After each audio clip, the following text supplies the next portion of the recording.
Bonjour, je suis Hakim L'Alam et je vous propose ma chronique du mercredi 21 décembre 2022. Elle s'intitule Sqata. Pour vous et moi, 75 000 dollars, c'est une somme, forcément. Maintenant, serions-nous pour autant capables de trahir le pays pour 75 000 dollars? Je pose la question. Ne nous pressons surtout pas pour répondre. La nature humaine est complexe. Il serait facile, et ça ne mangerait pas de pain, de répondre aussitôt la main sur le cœur et l'air sévèrement moustachu « Abadan, jamais !» Mais bon, le sujet aujourd'hui, ce n'est pas vous et moi pour qui 75 000 dollars, c'est une somme énorme. Personne que je sache n'est venu toquer à la porte de nos domiciles, à nous les kidam, une enveloppe contenant 75 000 dollars à la main et nous chuchotant sur le palier de nos immeubles, en contrepartie de ce magot, de faire un enfant dans le dos à notre pays. Non! Le propos vise plutôt cet ex-haut responsable d'un gouvernement désédien précédent, d'avant 2019, qui aurait accepté, l'affaire est encore en jugement, de servir d'intermédiaire à une entreprise pétrolière américaine dans ses relations commerciales avec Sonatrach. En gros, pour faire court et pas pédant, les ricains ont proposé à ce monsieur, dont le nom n'est pas divulgué pour l'heure, 75 000 dollars pour abuser de sa position dominante au profit d'une entité étrangère et donc au détriment de la première compagnie de son bled, Sonatrach.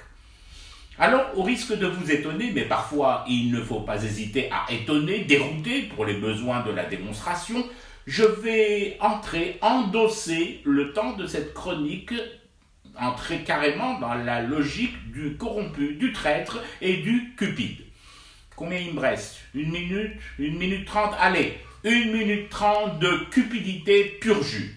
Je fais quoi lorsqu'on me propose ce genre de truc, de deal tordu? Je réponds calmement que je suis du secteur et que je connais les enjeux. Je poursuis en précisant que je dispose tout de même d'une connexion Internet plus ou moins stable et potable qui me permet de savoir au temps T quelle est la cote des intermédiaires en matière d'hydrocarbures et quels sont les tarifs pratiqués pour de bons tuyaux, des privilèges et des passe-droits. Et après, à la fin, le clou de ma représentation. Je prends la pause, avec mise en valeur de mon meilleur profil, oui je sais c'est difficile, et je lance à la Humphrey Bogart dans Casablanca. Avec vos 75 000 dollars, sire, vous me prenez pour un cave?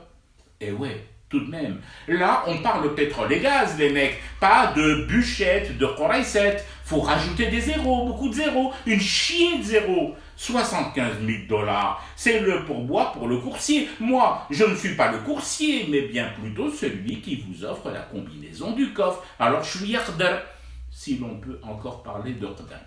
Allez, fin pour moi de cette séquence grimage en cupide et corrompu. Tout ça pour dire que même notre mafia locale, notre chienlit, nos traîtres responsables, jouent petit bras. Ils ont l'envergure d'un groom. Sqata. L'essentiel étant de palper bark, sans même plus prendre le temps de soupeser l'enveloppe. Je vais paraphraser Brassens et surtout mal le pasticher que ce bon vieux Georges me pardonne l'offense. Trahir, d'accord, mais pas pour 75 000 dollars. Yel Melhouf.